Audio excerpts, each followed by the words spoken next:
हजरत मालिक बिन दिनार फरमाते मैंने 60 हज किए। एक हज के मौके पर मैंने बड़ा रश देखा, लाखों का इज्तिमा हुआ। मेरी बातों की समझ तो आ रही है ना आप दोस्तों? जो नहीं बोल रहे उन्हें भी आ रही है ना? अल्लाह जज़ा दे। कहते लाखों का मजमा था तो मेरे दिल में ख्याल आया, मैंने कहा अल्लाह इतने लोग आए हैं, इनका हज कबूल भी हुआ है कि नहीं? फरमाते मैं सोच रहा था तो रात को ना ख्वाब में मैंने किसी कहने वाले को कहते हुए सुना कि सबका कबूल हो गया।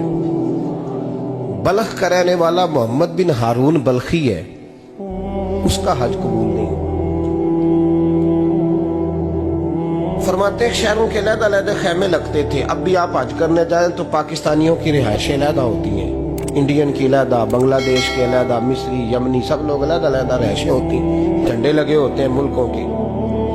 कहते मैंने सवेरे उठ के ढूंढना शुरू कर दिया, ढूंढता हूँ वो बंदा मिले। कहते जहाँ बल्ख शहर के लोग रहते थे वहां चला गया तो मैंने लोगों से पूछा तुम में मोहम्मद बिन हारून बल्खी कौन है?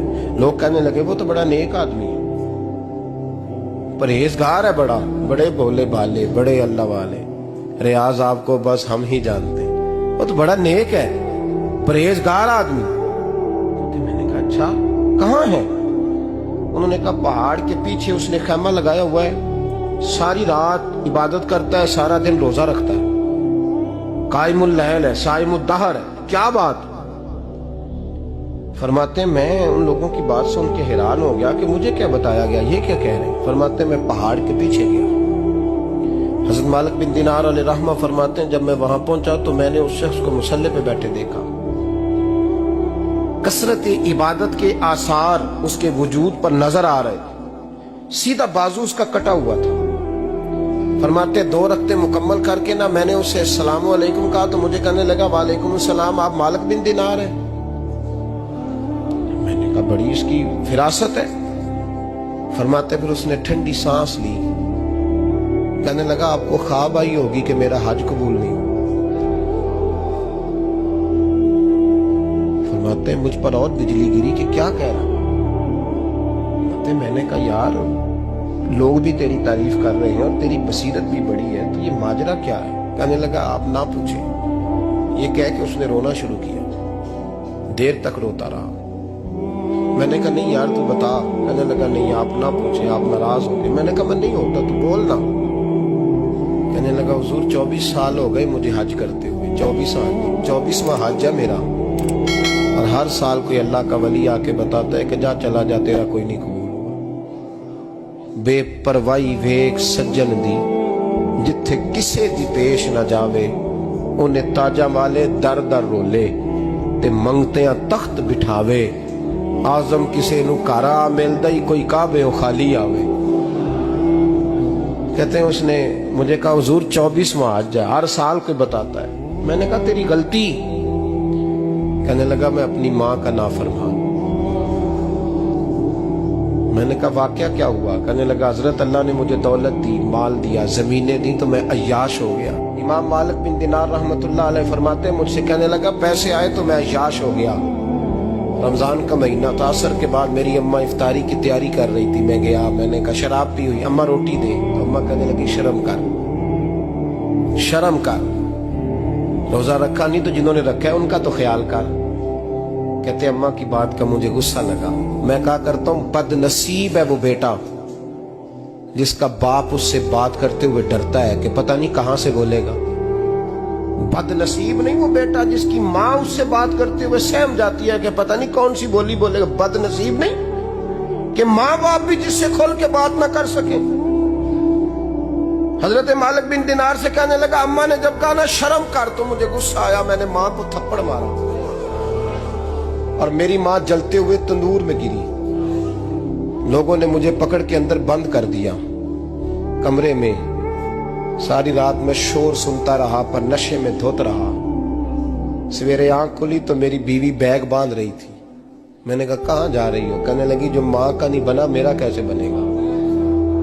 तो मैंने कहा मेरी अम्मा का, वो तो लोगों ने रात को ही दफन कर दी जनाजा पढ़ के।